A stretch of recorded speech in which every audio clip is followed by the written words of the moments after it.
Happy Friday, Jeff. Happy Friday, Brad.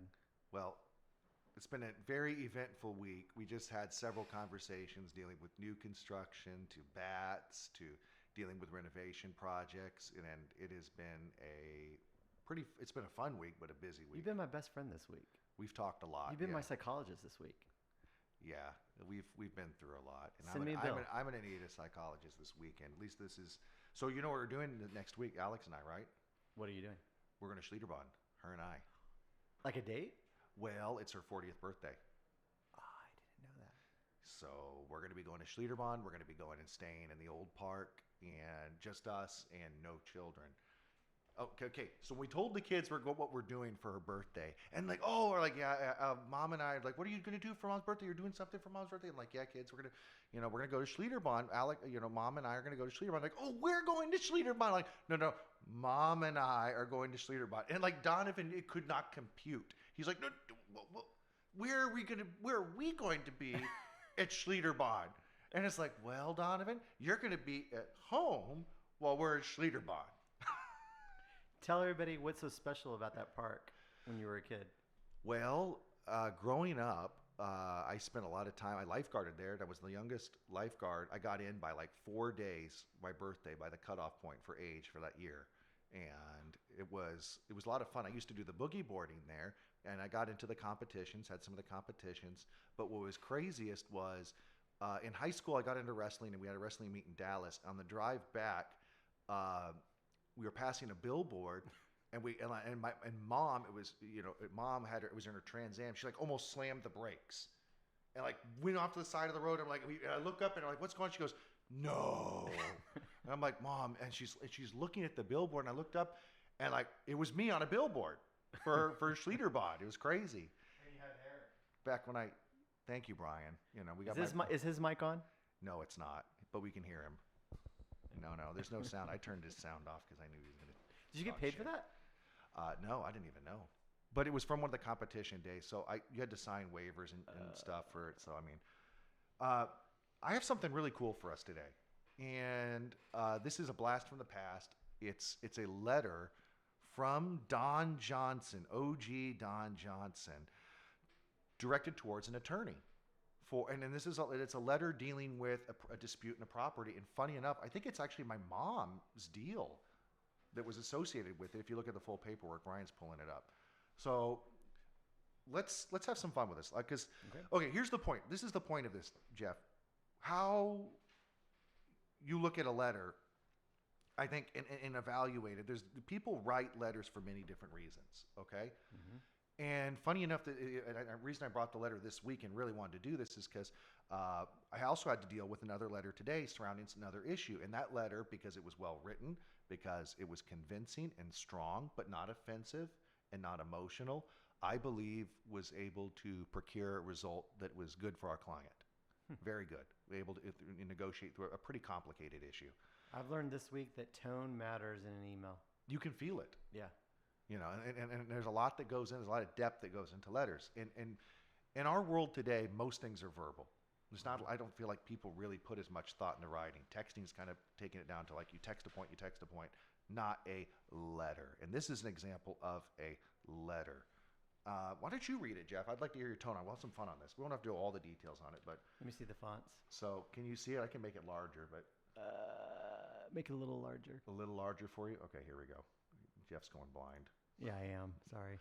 This was written by the initial letter was written by an attorney. Okay, so let's lay the groundwork here. This was written by an attorney. Okay, surrounding a property, closed, we listed, and they had some problems. Okay, something was wrong. So here we go. This is Kenneth Beanland in November 7th, 1985. I was 10 years old. That's crazy. I wasn't born yet. Yeah, I was That was 10 that was years before old. I about was a year born in before you were born. 75. Okay. Actually, yeah, I was, yeah. So we could go through the first part right here. Dear sirs, go ahead, Jeff.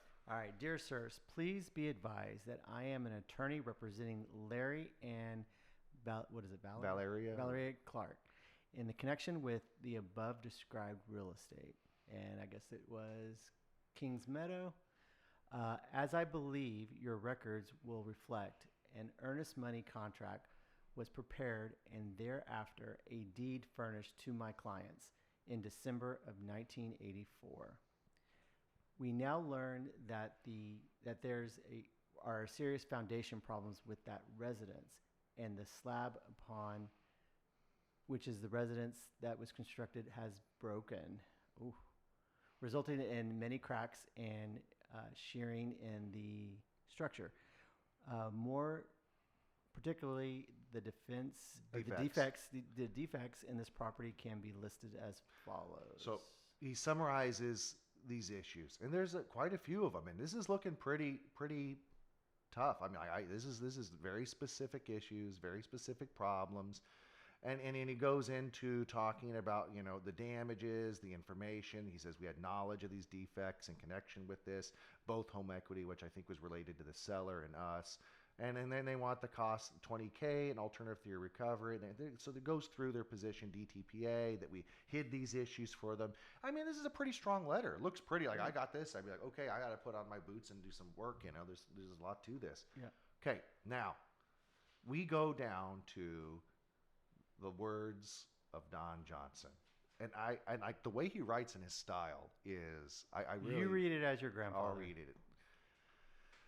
Dear Mr. Beanland, the reference is made to your letter of November 7th, 1985.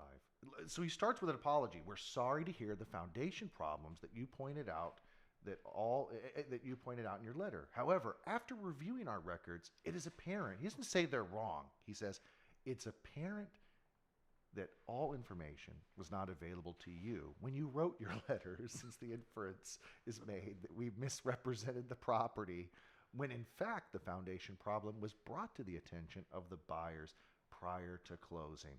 Your attention is invited to the following documents. Just how pleasant, very pleasant, non-confrontational. Read it between the lines what he was thinking, though. Exactly. It's like, you didn't know what you're talking. You could rephrase this in a more stern way to say, it looks like you don't know what you're talking about. Let me show you why. Yeah, you're lacking information. So he goes through this, writing about how they had a copy of foundation reports, that we had information about work that was done on the home previously, and disclosures surrounding the matter too, and a walkthrough, okay? And so it also says the selling agent, Mr. Larry Tidrick, called the inspection report and the special provisions addendum to the attention of the buyers at the time of the checkout before move-in inspection. So, I mean, he has it together. Then he gets to the meat. I take exception to your statement to the effect that we are guilty of false, misleading, or deceptive practices in the conduct of our business. How dare you? Yeah. I do hope that after you review the above listing documents that you will agree that the foundation problem was brought to the attention of the buyers prior to closing, and that the buyers inspected the property prior to closing, accepted the property, and closed the transaction. Look at how he frames that. Again, not offensive. Mm-hmm. You will see. He states it for him. You will see that I was right with the information that I've presented to you. And he good reference to the point, but he doesn't ramble. No. Very, very much to the point.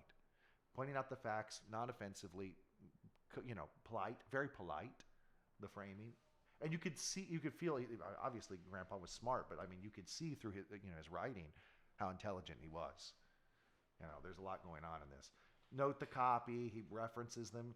Copies of both of these letters were furnished to the buyer prior to closing. I feel that you heard about the soil. Then this is the most pointed part. I feel that you have heard about the soil conditions in San Antonio and the foundation problems resulting therefrom. It is unfortunate that the problem occurred in this foundation, but I do not know of anyone who would absolutely guarantee that there would be no foundation movement or problem with an existing home foundation in the San Antonio area. Are we having the same issues today? You could literally take this letter and this situation, move it 40 years forward, and like, if you gave this to me, this problem and that letter from that attorney, now I might think it's written a little funny, but this could be a problem from a deal today. Yeah. What did the seller's disclosure look like back then? Brian has a copy. I did not scan the full file for this. That's what the home inspection looked like.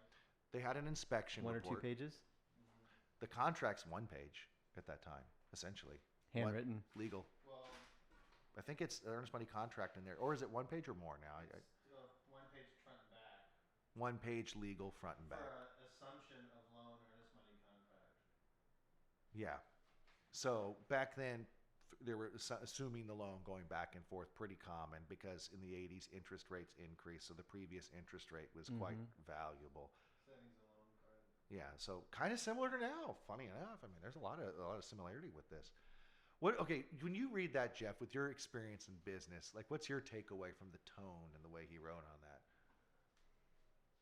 I think that he felt like he was absolutely right and he had the facts.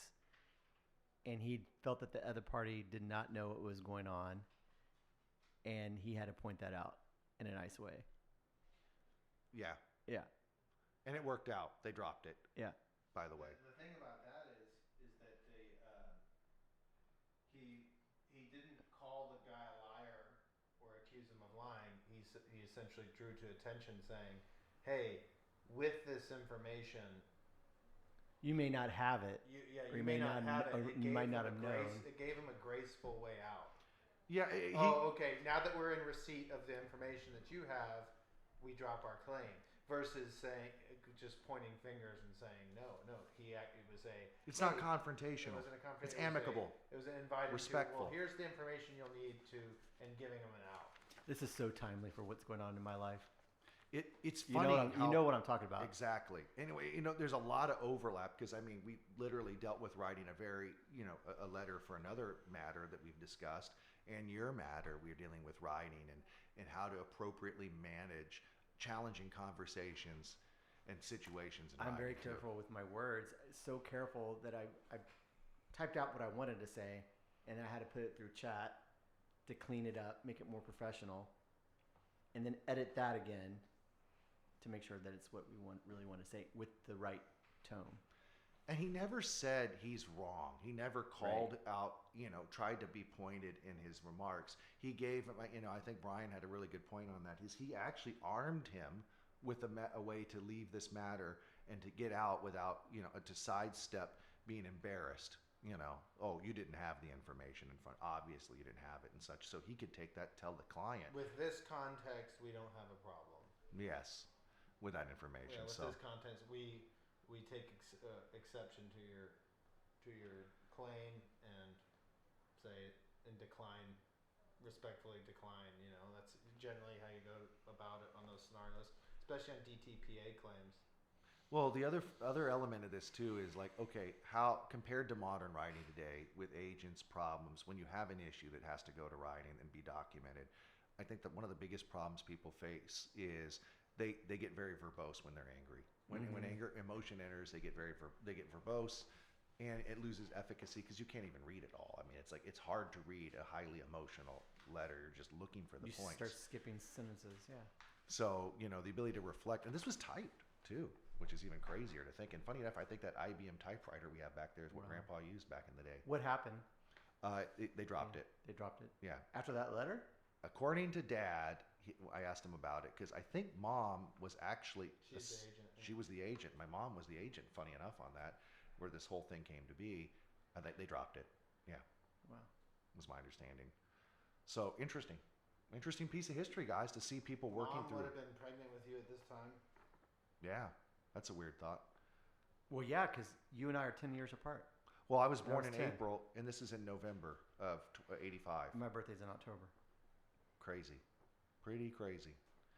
Well, so like the lesson for all of us is like when you're looking, it's a great letter to use as an example for how to communicate, you want to give an out to people to continue to be polite. And that attorney's letter is pretty brutal. Like, I mean, he's making assertions that were lying directly. And you know what? He actually addressed, and Grandpa addressed that in a polite way. He took the high road and said, respectfully, I take exception to this. I mean, what did he say again? He said, I take exception to the statement to the effect that we are guilty of false, misleading, or deceptive practice. I picture in real life he slammed his fist down on the desk. I take exception. Yeah, there you go. The funny part on that's generally when we get a DTPA letter these days, it's the same pretty much response. It's essentially because for they did revise DTPA where you had to have known about the issue. Yeah. And so generally the response essentially is because most of the time it's an unknown defect, right? So that unknown defect is what someone will claim that we should have known, and then they try to claim knew or should have known is a common statement in a letter like that. And the response, whenever I write them back, it's essentially we decline your request for damages under DTPA and your demands. We decline your demands. We did not know and have Denial of knowledge. We did not know and had no duty to discover. Yeah. Because that's a common thing. Is like, I'm sorry, in this industry, agents want to like take on blame for things that they didn't know, and almost play into that. Well, you should have known. No, Well, we're not California. no, we're not. Like, we are not. We have no. We are sales agents. We have no duty to discover hidden problems. We're We not re- plumbers. We're not electricians. We rely on the seller's disclosure. That's why it's so important for to make our representations. And when we make representations, it's based on that we were not aware of any defects other than those disclosed by the seller. And then we have no duty to further discover defects. Yeah. So let's bring this down to an agent level. Let's say you get an email, a text, or a letter that's like that. What do? You take it to management. I Yes. mean, the answer is clear. We got to look at this. Don't answer back. Don't answer back. You don't take have, it and to that's Brian also or about Brad. knowing your lane. I've had to talk to agents about this over the years, which is they'll try to take on property management problems on phone duty. That's a common one over the weekend. Oh, they're having these issues. There's an emergency. There's a sink that's not working. Yeah, it's like that's not an emergency. Well, they can't use their primary bathroom sink. It's not a defined emergency. And I get it. We want to be helpful.